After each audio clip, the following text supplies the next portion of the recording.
The following story still haunts me to this day and prevents me from pursuing any more relationships. At that time, I was a senior at Johns Hopkins University and living in a busy city. One day, I accidentally discovered it in the pending messages section of my Facebook account. A beautiful girl sent me a greetings. The time the message was sent was nearly 2 days ago. Being a young man and always available for a relationship, I quickly replied to her message without much thought. We started our first messages like any other courting couple. She is Jess, 23 years old and lives 120 kilometers from my city. Quite far, but it's okay. Distance is not a problem for me. Jess and I sent each other photos of ourselves. Jess really fits my ideal girlfriend with long, straight hair, healthy brown skin, and a bright smile with even teeth. I was really surprised and impressed with her interests. Horror stories and images always excite and interest her. This contrasts with Jess's sweet appearance. We talked for a while, and it felt like we got along very well. I repeatedly expressed my desire to video call to see Jess's face, but she always had a reason to refuse. Our distance was quite far from each other, so Jess replied that we would wait until another time when I said I wanted to visit.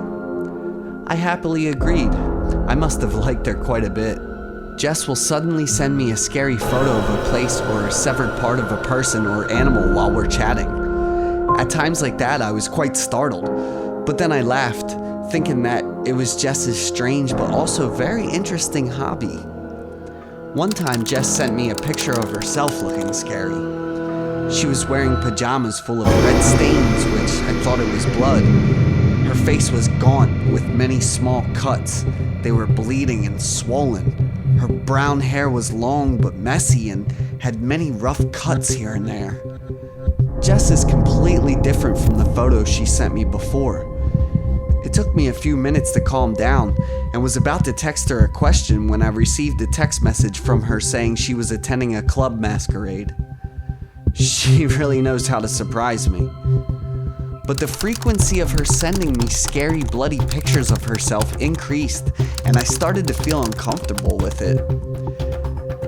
There's a photo had a small knife stabbed through her biceps. The other photo had her whole body tied to a pole so tightly that her face turned purple. I kept telling her to stop these acts. The beauty and sweetness she had was gradually disappearing. A week later, I didn't receive any other messages from Jess. Was she angry because of what I said? My mind kept thinking about Jess. I decided to press the video call button, but she didn't pick up. I don't have any more contact information for Jess. Maybe she just disappeared.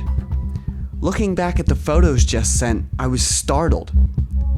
How could she tie herself up like that? One afternoon after returning home from school, I was happy to see a parcel placed in front of my house with the sender's information written on it as Jess. I couldn't wait any longer. I went back to my room and immediately opened it. Inside the red gift box was a lot of hair and a pair of eyelashes. I observed closely and immediately felt a cold feeling down my spine. There's something like a patch of skin stuck to the eyelashes. So these are real eyelashes? The question flashed through my head. I panicked and picked up my phone to contact Jess, but her account had been deleted. I immediately called the police and explained everything, but I don't have Jess's phone number, home address, or any other personal information other than her Facebook account. The police used the hair and eyelashes I provided to investigate and identify a girl named Jess in the next town. She lived alone, working as an employee at a small supermarket near her home. Go through the photos Jess sent me. Pay close attention. Those photos are all in the same location. It was a rather small, dark room. Now I noticed Jess's eyes, the pain and helplessness. Those eyes seemed to be begging for help. What really happened to Jess? I have a hunch she's kidnapped or held captive. Are those eyelashes and hair hers? I was haunted by the image of Jess. I admitted that I really liked that girl, even though I had never met her.